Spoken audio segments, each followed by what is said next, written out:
느헤미야가 이제 이스라엘로 돌아와서 황폐하고 또 다 무너진 성벽을 보면서 가슴 아파하고 주께 기도하면서 성벽을 재건하기 시작합니다. 그런데 바로 다 준비를 하고 시작하는데 성벽을 열심히 지었어요. 낮밤 가리지 않고 백성들을 독려하고 마음을 모아서 밤에는 횃불을 켜고 낮에도 열심을 다하고 그래서 성벽을 재건하고 있습니다. 그런데 꼭 누가 방해를 할까요?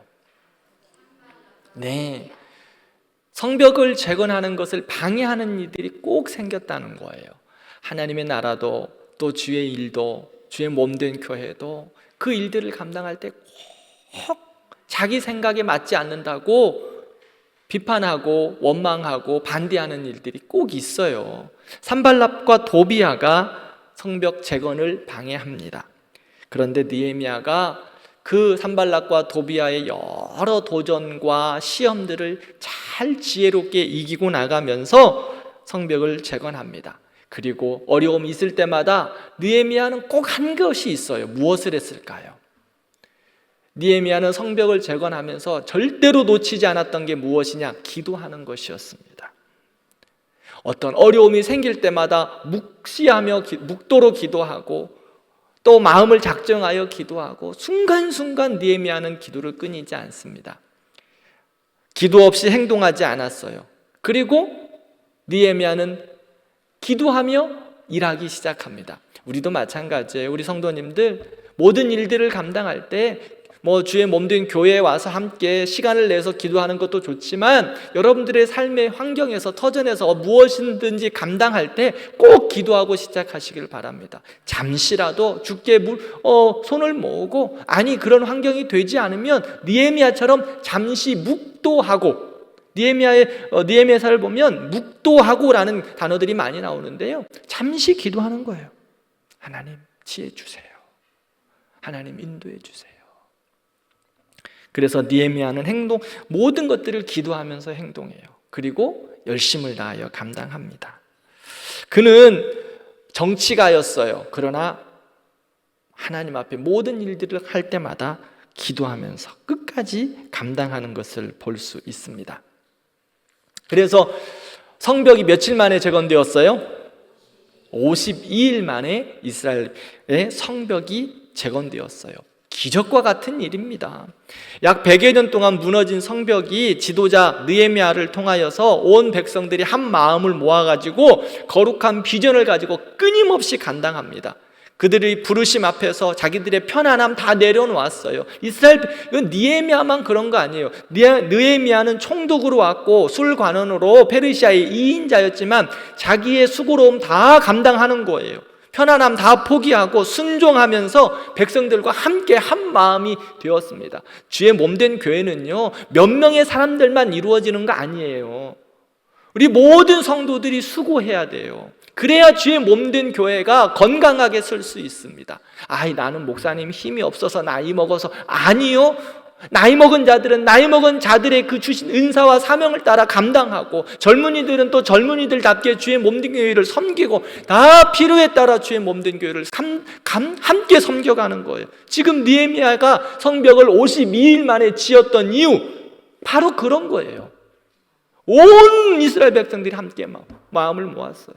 낮밤 가리지 않고 성벽을 지었어요. 자기들의 편안함, 자기들의 안락함 다 포기하고 주의 말씀에 순종하면서 짓는 거예요. 방해의 순간들이 있었죠. 산발lab과 도비야, 니네들이 그거 지으면 여우가 올라가서 뛰면 다 무너질 것이다 라고 날마다 비웃었어요. 그러나 하나님이 주신 비전과 목적을 가지고 나아갈 때 이스라엘 백성들이 한 마음으로 모았다는 거예요. 우리 교회도 이렇게 건강하게 세워지기를 바랍니다. 세상은 더 많이 우리를 시험할 거예요. 산발lab과 도비아와 같은 시기도 있을 것이고요, 유혹도 있을 거고요, 비난도 있을 거예요. 그러나 분명하게 하나님 나라에 대한 꿈을 꾸고 믿음으로 감당해 가는 거예요. 우리 모든 성도들이 그렇게 아름다운 성벽을 지어가기를 바랍니다. 그 다음에 성벽을 짓고 나서 이제 느헤미야 8장에서 10장을 보면은요, 영적 부흥이에요.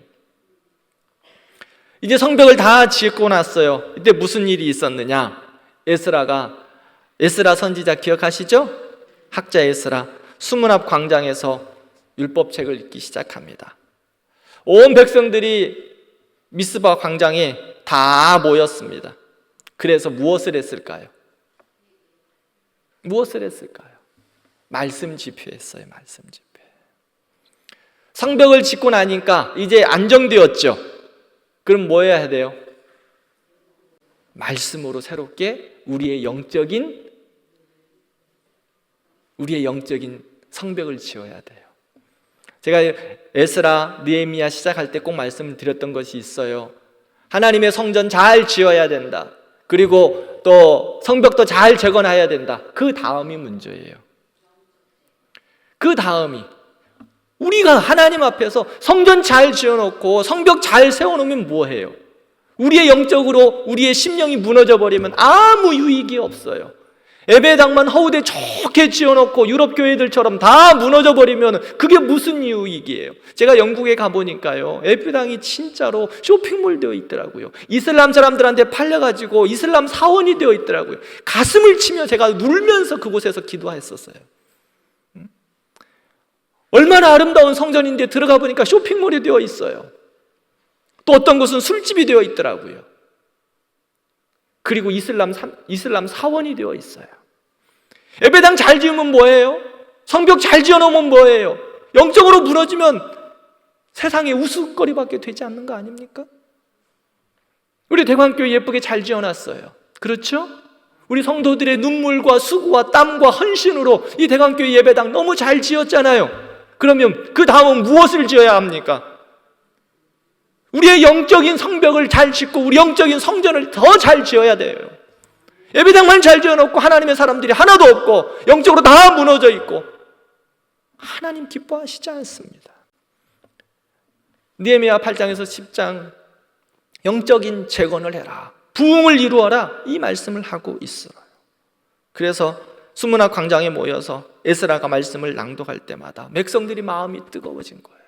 아멘 아멘 아멘 하고 그 말씀을 듣고 울며 회개하고 말씀 앞에 나아갑니다. 우리 모든 대광교회 성도들도 정말 이 예배당에서 예배당 잘 지었으니까 이곳에서 함께 예배하고 늘 말씀을 들을 때 울고 통회하고 회복하고 하나님 앞에 이렇게 더 건강하게 세워져 가는 우리 교회가 되기를 바랍니다. 말씀으로 세워져 가는 거예요. 말씀으로 세워지고 함께 기도하며 세워져 가는 거예요. 그래서 제가 지난주 설교했죠. 건강한 교회를 위해서는 뭐가 필요하다? 뭐가 필요해요? 권면이 뭐라 그랬어요? 위로하는 거. 그렇죠? 그 다음에 뭐가 필요해요? 성령의 교제. 목장 모임에서 함께 말씀을 나누면서 교제하는 거예요. 그래야 건강하게 하나님의 교회를 세울 수 있어요. 그거 목장 모임 하면 뭐 하는 거예요? 뭘로 교제해? 말씀으로 교제하는 거예요. 말씀으로 교제하는 거예요. 그래서 말씀으로 교제하면서 말씀이 역사하니까 하나님의 교회가 세워져 가는 거예요. 말씀이 역사하니까 나보다 남을 더 어떻게 여겨요? 존중히 여기고 낮게 여기고. 늘 기억해요. 우리는 남을 향하여서 지읒이에요, 시읒이에요? 남을 향하여. 이거 지금부터 헷갈리 큰일 났네. 나를 향하여서는 지읒, 남을 향하여서는 시옷. 바꾸면 절대 안 돼요. 그렇게 교회를 세워가는 거예요. 그렇게 말씀의 역사함으로 말미암아.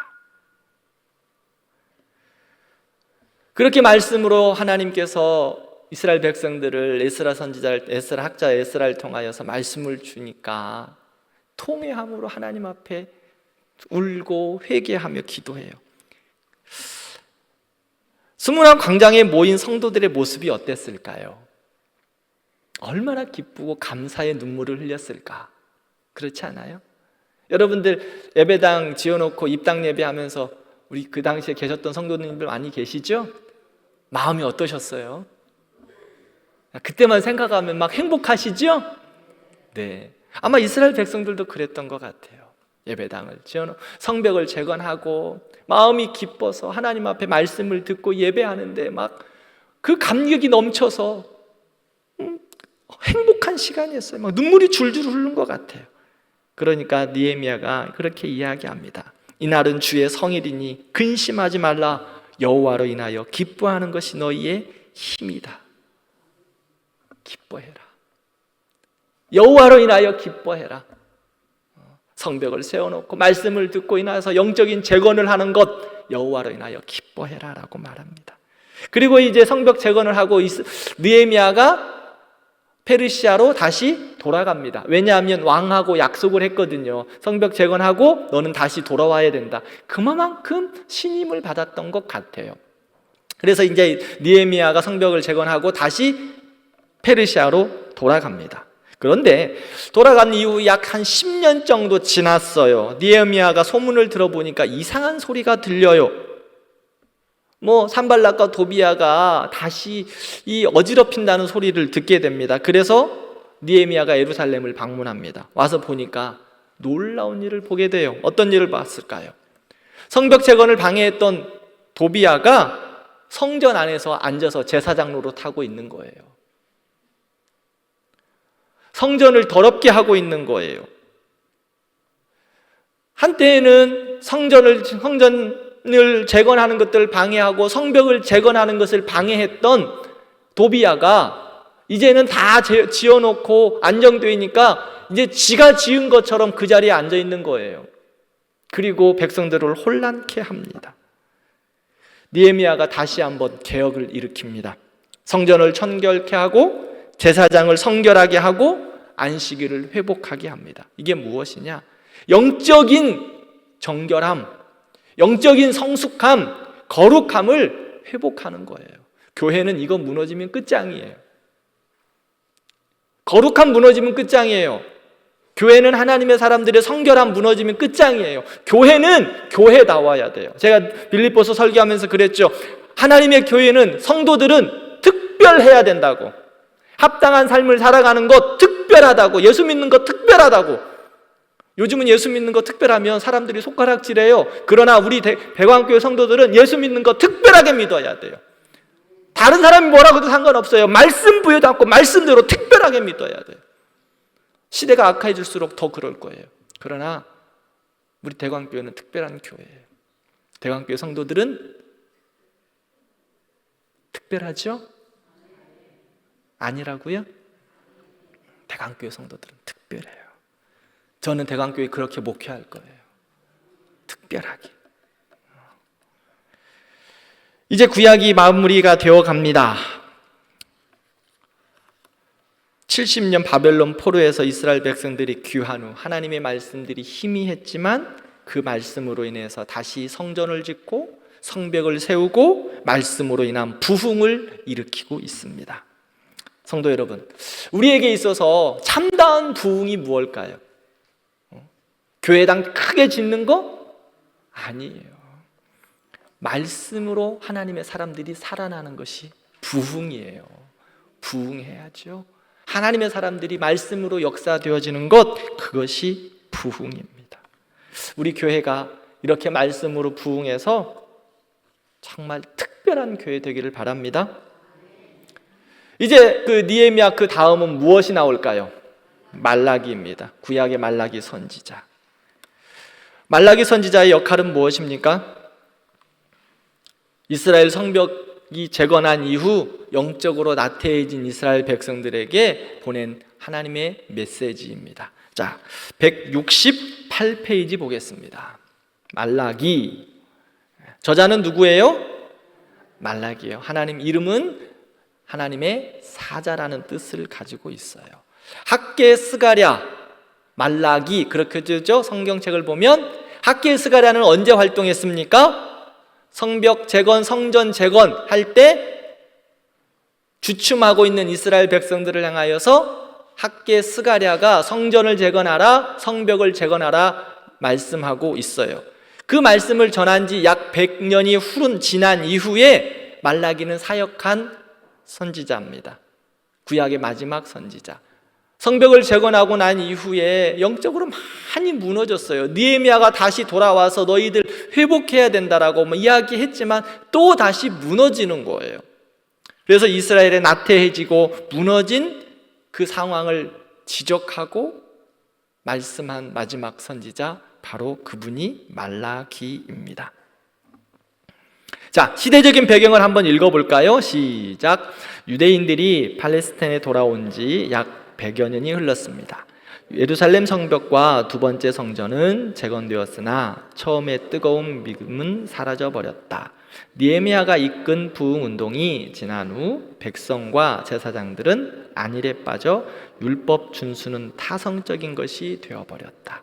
이게 지금 이스라엘의 모습이에요. 타성에 젖어 있어요. 그래서 어떠한 모습을 하고 있는지 이제 말라기 전체 내용을 한번 살펴보도록 하겠습니다. 주요 내용은 여러분들 한번 꼭 읽어보시면 될 것 같아요. 그리고 그리스도에 대한, 말라기에 나오는 그리스도, 예수님에 대한 예언이 있는데 이 예언을 꼭 한번 읽어보시기를 바랍니다. 자, 주요 내용 1번을 한번 같이 보겠습니다. 1번 시작.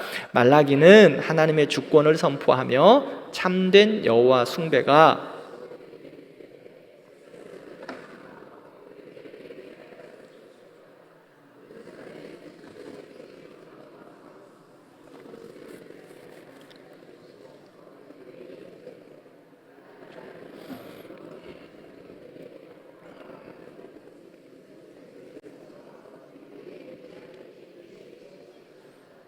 2번도 읽을까요? 시작. 말라기는 구약 성경에 있어서 예언의 막을 내린다. 그러나 말라기는 막을 내리면서 다음 장면을 위한 무대를 재정돈한다. 다음 장면은 엘리야의 영과 권세로서 그리스도의 길을 예비하는 자인 세례 요한이 올 것이라고 예언한다. 말라기 전체 내용을 한번 좀 살펴보겠습니다. 말라기는요, 대화 형식이에요. 본서에는 23개의 질문이 나온다고 이야기하고 있죠. 자꾸 물어보는 거예요. 그래서 그에 대한 답을 하고 있습니다. 그런데 말라기는 하나님과 백성들이 대화를 하는데 아주 반항적이에요. 하나님의 백성들이 하나님에게 질문하고 물어보는데 아주 반항적이에요. 지금 그들의 마음이 완악해져 있어요. 1장 2절에 보면 이렇게 이야기합니다. 같이 한번 읽어볼까요? 시작. 여호와께서 이르시되 내가 너희를 사랑하였노라 하나 너희는 이르기를 주께서 어떻게 우리를 사랑하셨나이까 하는도다. 나 여호와가 말하노라. 에서는 야곱의 형이 아니라 그러나 내가 야곱을 사랑하였고, 여호와께서 이르시되 라고 이야기하면서 내가 너희를 정말 사랑했다. 그러니까 이스라엘 백성들이 뭐라고 그래요? 언제 우리 사랑했어요? 어떻게 사랑했냐고요? 이렇게 따지는 거예요. 자, 여러분들 부모님들 자식들에게 내가 너 너무 사랑해. 그런데 자식이 엄마가 나 언제 사랑했어? 어떻게 사랑했는데? 지금 딱 이 모양이에요. 하나님이 하나님의 백성들 내가 너희들 정말 그리스도의 사랑으로 마음으로 사랑했어. 내가 너희를 사랑하였다. 하나님이 우리를 향하여 그렇게 말하는데 웃기고 있네. 언제 나 사랑했는데? 어떻게 사랑했어? 보여줘봐. 이렇게 따지고 있는 거예요. 시작부터 어떻게 해요? 대화가 안 돼요. 이게 지금 하박국 1장 2절이에요.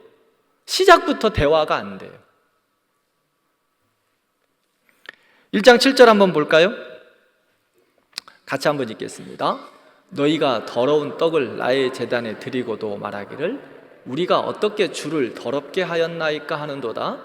이는 너희가 여호와의 식탁을 경멸히 여길 것이라 말하기 때문이라.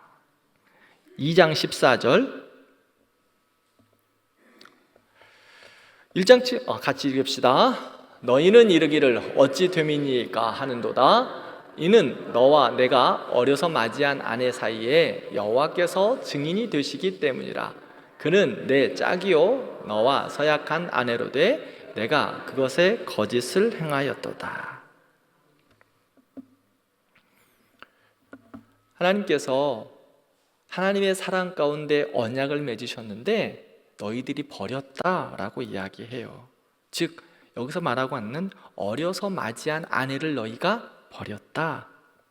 그러니까 이스라엘 백성들이 뭐라고 그러는 거예요? 그래서 그게 어쨌는데요? 이렇게 말하는 거예요. 하나님 너희를 사랑한다? 언제 사랑했는데요? 내가 너희를 사랑해서 그리스도의 신부와 같이 맺었다. 언제요? 응? 그렇게 하나님께 지금 따지고 있는 모습이에요.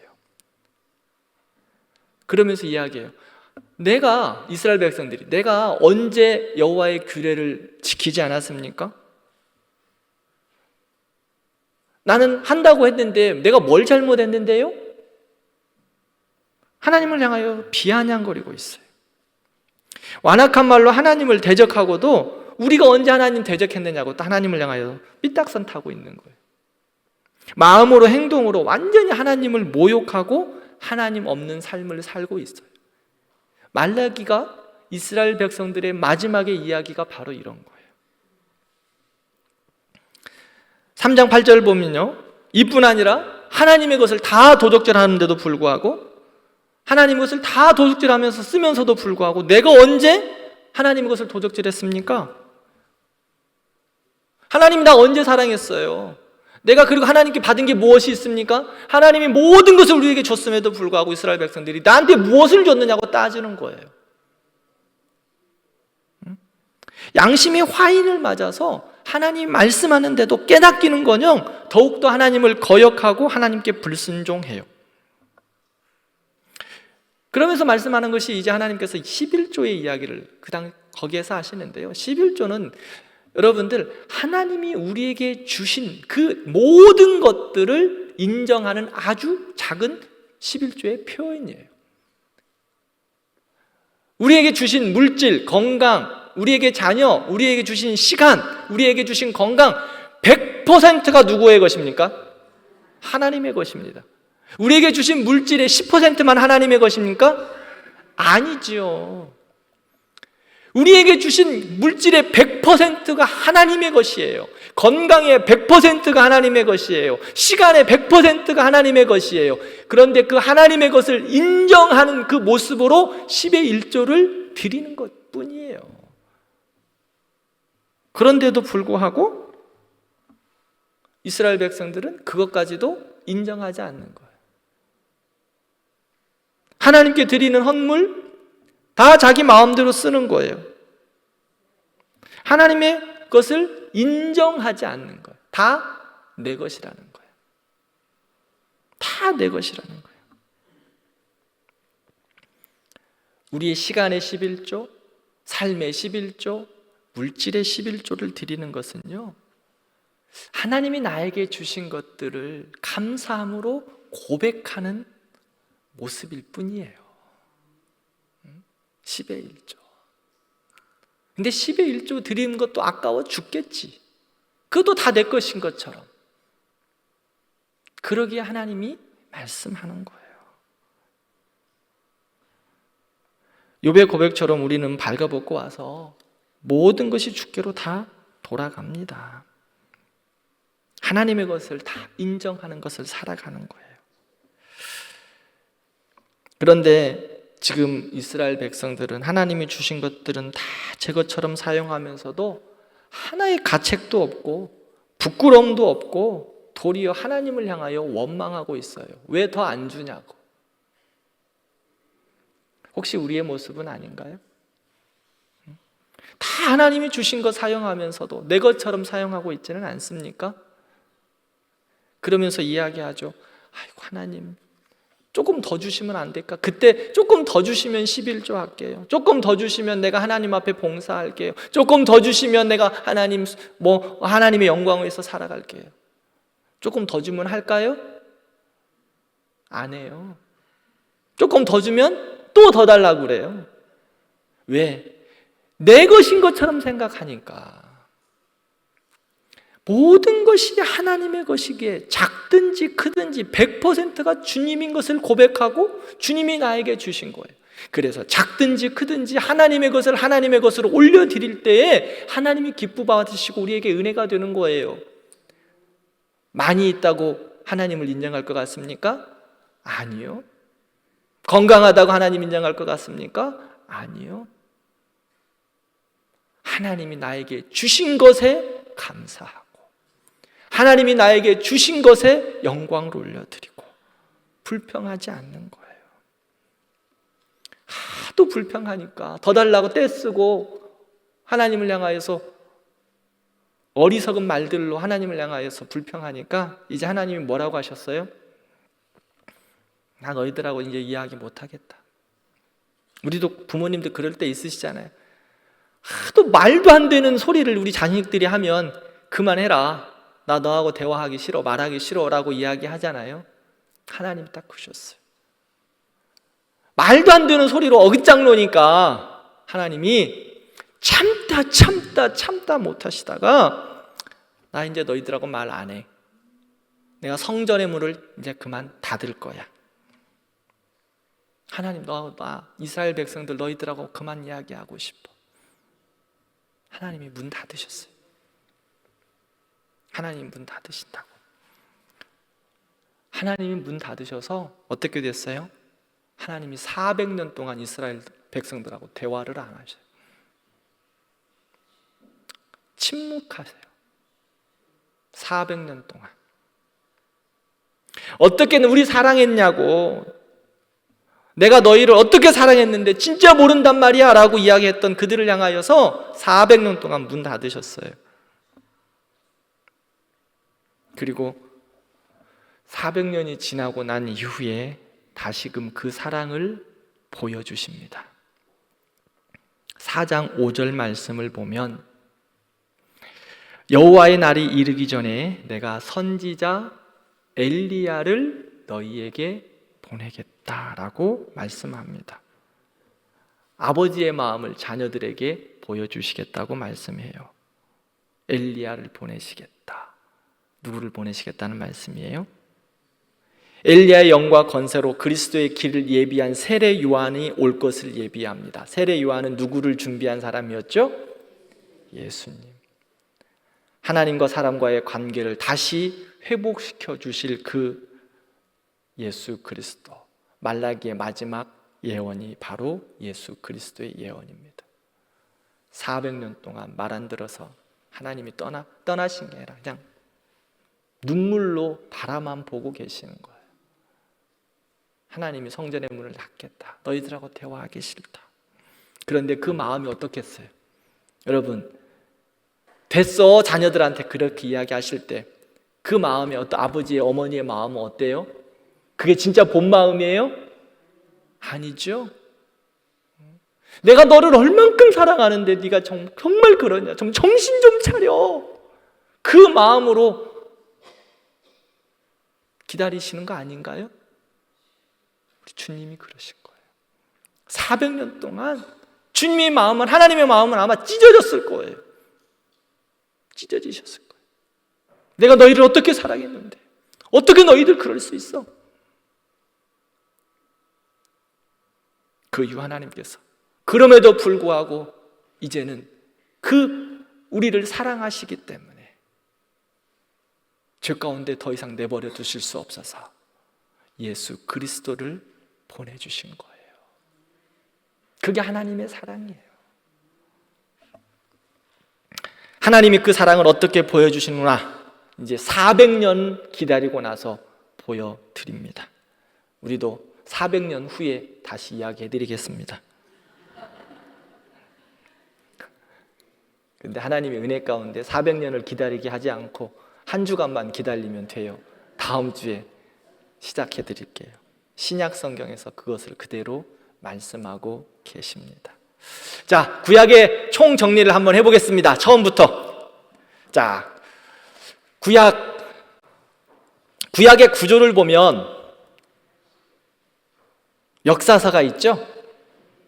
창세기부터 에스더서까지 역사의 흐름을 가지고 쭉 고속도로가 달려오고 그 중간에 시가서가 있었어요. 욥기, 시편, 잠언, 전도서. 그 다음에 선지서가 있었죠. 선지서는 이스라엘 백성들에게 향한 하나님의 애타는 사랑의 메시지. 대선지서, 소선지서에 있었습니다. 자, 구약의 10시대를 한번 볼게요. PPT 있겠죠? 첫 번째, 구약의 10시대 우리 계속해서 이야기했죠. 첫 번째 시대가 무슨 시대? 창조시대. 창조시대의 중심 인물은 누구였습니까? 아담, 노아. 특별히 창조시대의 4가지 중심 이야기는 뭐예요? 창조, 타락, 홍수, 흩어짐, 바벨탑. 그죠? 모든 스토리가 하나님으로부터 시작해요. 창조는 모든 것의 주인이 누구시다? 하나님이다. 모든 것의 시작이 누구부터다? 하나님이다. 태초에 하나님이 천지를 창조하시느니라. 하나님이 계획 없이 만드신 것이 아니에요. 하나님의 창조는요, 하나님의 계획 가운데 다 예정되어 있었어요. 그래서 첫째 날에서 셋째 날까지는 뭘 만드셨어요? 하나님이 전체의 틀을 만드셨고, 넷째 날부터 여섯째 날은 하나님이 하나님의 창조의 틀 안에 하나하나 하나님께 계획하신 대로 창조의 틀을 채워가셨어요. 자, 지금 저만 볼 때, 야, 성경대학 지금 처음 하는 것 같아, 창세기. 응? 이거 이야기 한 건지 안 한 건지. 여러분들이 그 모습으로 저를 본다고 지금. 염려하지 마세요. 구체적으로 모르셔도 되고, 한 가지 딱 기억할 것. 창조의 시작은 누구다? 하나님이다. 하나님이 창조하셨다. 피조물 중에 가장 귀한 것은 누구다? 누구다? 나다, 나. 그래서 하나님이 나를 보시고 뭐라고 말씀하셨다? 응? 제가 영어 한마디 가르쳐 줬잖아. 우리 보면서 하나님 뭐라고 하셨다? 원더풀. 하나님이 세상을 창조하셨다. 그 창조 중에 가장 아름답고 복되고 사랑스러운 건 누구다? 나다. 그래서 하나님은 우리를 향하여 뭐라고 말씀하신다? 원더풀. 그럼 우리는 어떻게 살아가야 돼요? 원더풀처럼 살아야지. 그렇지 않아요? 하나님 우리를 원더풀처럼 만들었는데 원더풀처럼 살아야지. 맨날 죽상하면서 살지 말고, 똥 씹은 표정 좀 하지 말고. 대관교회 오면, 이야, 맨 천사들만 모인 것 같아. 천사의 미소가 우리 대관교회에 그냥 충만한 거예요, 충만. 왜? 왜 그럴까요? 하나님이 우리를 그렇게 만드셨다니까.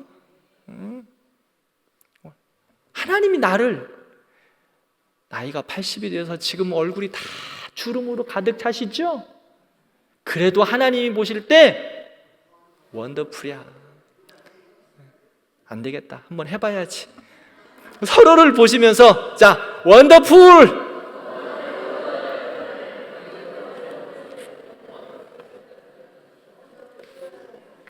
원더풀이에요, 원더풀.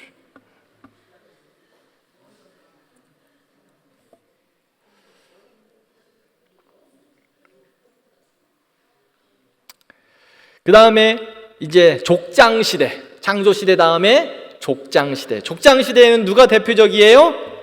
아브라함, 이삭, 야곱, 요셉.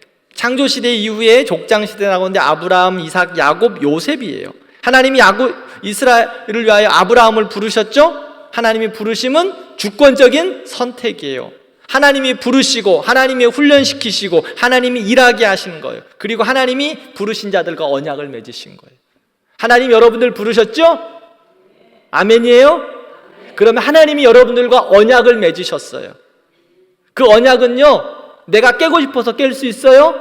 아니요. 하나님이 피값으로 예수 그리스도의 피로 세우신 언약이에요. 그러므로 하나님이 우리와 세우신 언약 하나도 놓지 않으세요. 그리고 그 언약 가운데 우리를 무엇으로 삼으셨어요? 복의 근원으로. 아브라함을 복의 근원 삼으셨는데 그 복의 근원이 우리에게 하나님이 복의 근원으로 삼으셨어요. 제가 그래서 여러분들 우리 교회는 뭐가 돼야 된다고요? 축복의 통로. 사랑하는 대관교회 성도 여러분들은 축복의 통로예요. 내가 복이야, 내가 복. 복의 근원. 복의 근원에서 흘러나오는 것이 뭐가 돼요? 응? 복의 근원에서 뭐가 나올까? 복의 근원에서 뭐가 나와야 돼요? 복이 나오는 거지. 대광교회 성도들은 복에 그럼 뭐가 나와요? 그렇지. 우리에게는 복이 나오는 거. 그럼 우리 대광교회에서는 복의 근원이 이렇게 가득 모였으니까 폭포수와 같은 복의 근원이 흘러나가는 거예요. 그래서 우리 교회가 축복의 통로. 개봉동 지역, 구로구 지역에 있는 어렵고 지치고 낙심되고 복음으로 떠나있는 많은 사람들에게 축복의 통로 되어야 돼요. 가을음악회 저거 왜 해요? 응? 축복의 통로 되라고 하는 거예요. 하나님이 아브라함을 부르시고 이삭을 부르시고 야곱을 부르시고 요셉을 부르셔서 사용하신 일들, 너는 복이 될지라. 그래서 하나님은 이스라엘 백성들을 이 아브라함, 이삭, 야곱을 통해 요셉을 통해서 이끌어 가시는 걸 볼 수 있어요. 자, 창세기의 마지막은 야곱의 가족들이 애굽으로 내려갔죠. 자, 그 다음은 이제 무슨 시대예요? 출애굽 시대. 애굽에서 노예 생활을 합니다. 주요 인물은 누구였어요? 모세. 몇 년간? 400년간 압제 생활을 합니다. 이스라엘 백성들이 애굽으로 내려갔을 때 요셉과 함께 내려갔던 인원들이 야곱과 함께 내려갔던 인원들이 70명이에요. 그런데 200만 명으로 늘어났죠. 그 200만 명 늘어난 이스라엘 백성들이 출애굽, 즉 세상에서 출애굽하는 거예요. 죄악에서 출애굽한 거예요. 하나님의 백성들은 그곳에 머물러 있을 수 없어요. 왜요? 복의 근원이니까. 때로는 넘어짐으로 세상 가운데 아파할 수 있어요. 그러나 우리의 고향은 그곳입니까? 아니에요. 그곳에서 탈출해야 돼, 탈출. 그곳에 머물러 있을 수 있는 우리의 신분이 아니라고.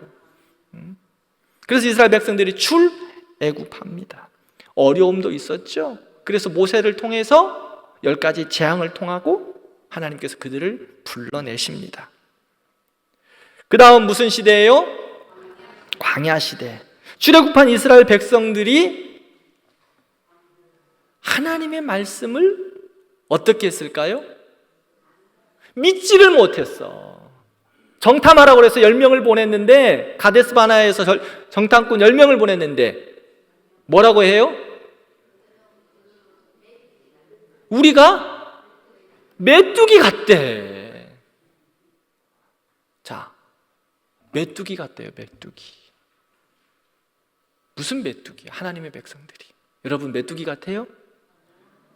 우리는 뭐라고? 복의 근원인데 메뚜기 같대. 가나안 사람들 보고 나서 죽겠다고, 못 가겠다고 하나님이 너무 마음이 아팠어요.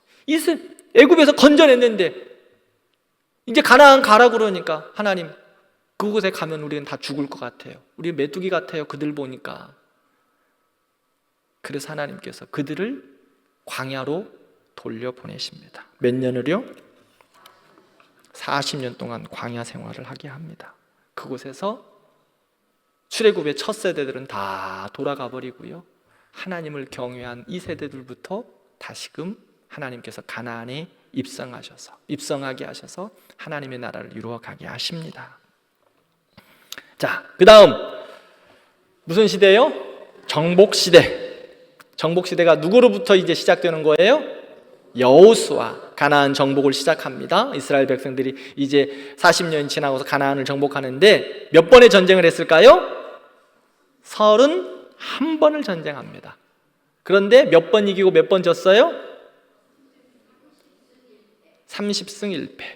어디에서 졌습니까? 아이성에서 졌어요. 아이성에서. 하나님의 말씀을 따라하지 않고 하나님께 묻지 않고 지 맘대로 하다가 박살난 거예요. 우리도요, 잘 된다고 할 때 어떻게 해야 돼요? 더 하나님께 기도하고 물어야 돼요. 잘 될 때 교만해가지고 하나님께 묻지도 않고 나아갔는데 박살난 거예요. 아이성패. 여호수아. 그래서 이제 정복시대 가나안을 다 정복하고 여호수아가 이스라엘 백성들에게 정복, 그 다음에 가나안 땅에 정착하는 일이 정복시대의 일입니다. 그 다음에요, 사사시대. 정착하고 났는데 안정이 되니까 어떻게 됐습니까? 하나님을 또 이스라엘 백성들이 떠나요. 늘 우리가 기억해야 되는 거는 꼭 조금 잘 될만 하면 자기가 한 줄 알고 하나님을 떠나는 게 너무 안타까운 거야. 근데 우리는 참 감사한 게 이미 다 알고 있죠? 그래서 안 떠나죠? 잘 될 때일수록 하나님께 감사하고 순종하죠? 네, 그래야 돼요. 안 그러면 이거 봐요. 사사시대 7번이나 악순환이잖아. 7번이나 뺑뺑이. 타락, 징계, 간구, 구원, 평화 계속 도는 거예요. 사사시대의 스토리.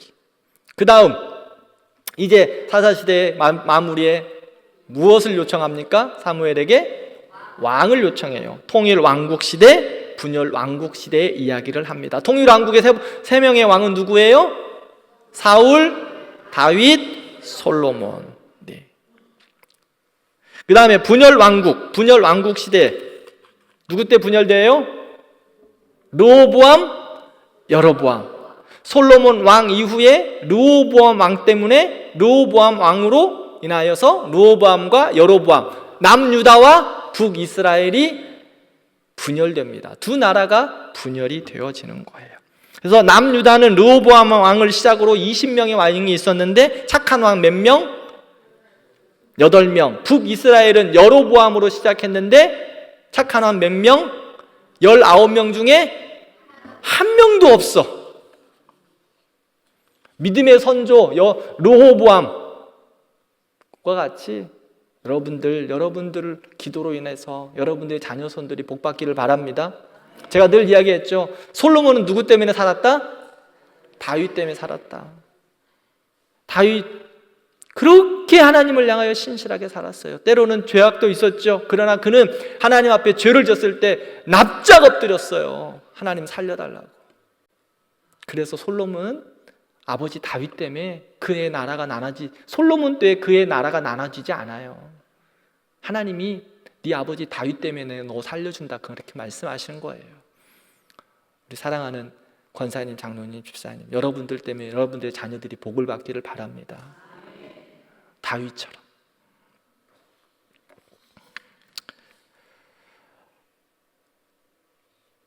분열 왕국 끝나고 나라가 이제 나누어졌죠. 그 나라 분열 왕국 시대에 가장 활동을 많이 했던 사람들이 누구예요? 선지자들. 그래서 저희가 선지자들에 대한 여러 이야기들 했어요. 북이스라엘에서 활동했던 선지자, 남이스라엘에서 활동했던 선지자, 포로 시대 때, 포로 이후의 시대 때 활동했던 선지자. 여러분들 한번 교재 한번 살짝 떠들어 보면 다시 다 보시면 알 거예요. 그리고 나서 이제 포로로 잡혀간 이후에 포로로 70년이 포로 시대. 이스라엘 백성들이 남유다는 어디에다 멸망해요? 바벨론에 멸망했고 북이스라엘은 아수르에 멸망을 하죠. 70년간 포로 생활을 합니다. 그리고 하나님께서 이제 70년이 지나고 난 이후에 포로 귀환합니다. 포로 귀환 이제 기억나시죠? 누가부터? 스룹바벨, 에스라, 오늘 마지막 했던 느헤미야. 1차, 2차, 3차 해서 이스라엘 백성들이 포로에서 귀환합니다. 그리고 마지막 선지자 말라기, 엘리야가 다시 올 거다. 즉 세례 요한, 예수님을 준비한 세례 요한이 와서 닫혔던 복음의 역사를 다시 시작할 거다라고 말씀하고 있습니다. 그리고 나서 구약은 이제 몇 년 동안 문이 닫힌다고요? 400년. 우리는 문이 닫혀요, 안 닫혀요? 우리 대광교회는 복음의 문이 안 닫혀요. 같이 기도하십시다. 하나님, 구약 성경 대학을 통하여서 창세기부터 말라기까지 살펴보았습니다. 하나님께서 우리에게 주신 바 은혜들이 있고 깨닫게 하신 바 귀한 진리의 말씀들이 있는데 한 말씀이라도 우리를 살려내는 말씀 되게 하시고 말씀을 듣고 읽고 늘 묵상함으로 말씀으로 우리가 영적으로 날마다 더 세워져 가는 우리 대광교회 되게 해 주옵소서. 이러한 기도 제목 가지고 함께 기도합니다.